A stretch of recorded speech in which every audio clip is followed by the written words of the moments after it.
وقال الذي اشتراه من مصر لامرأته أكرمي مثواه عسى أن ينفعنا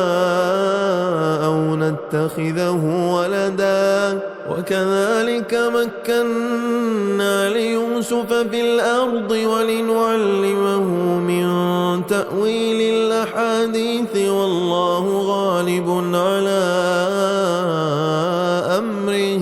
ولكن أكثر الناس لا يعلمون ولما بلغ أشده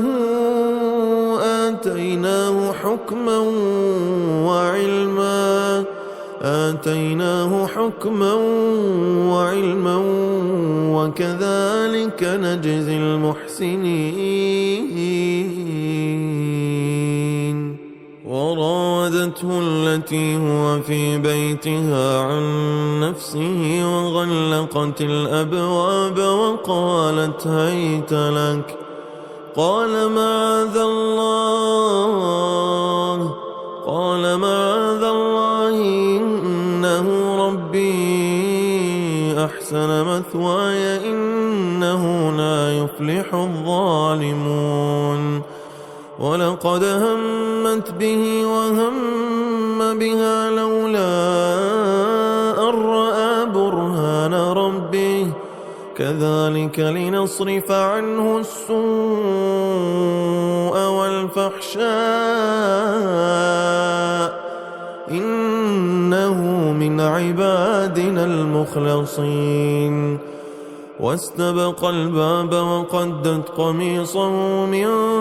دبر وألف يا سيدها لدى الباب قالت ما جزاء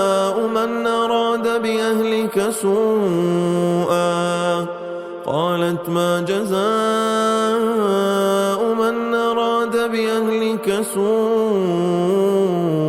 إلا أن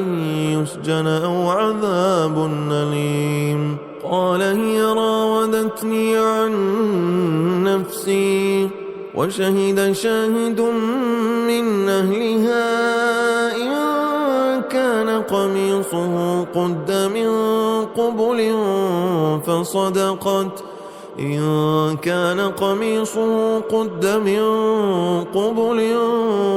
فصدقت وهو من الكاذبين وإن كان قميصه قد من دبر فكذبت وهو من الصادقين فلما رأى قميصه قد من دبر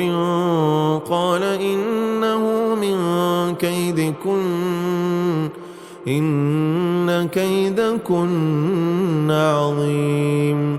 يوسف أعرض عن هذا واستغفري لذنبك إنك كنت من الخاطئين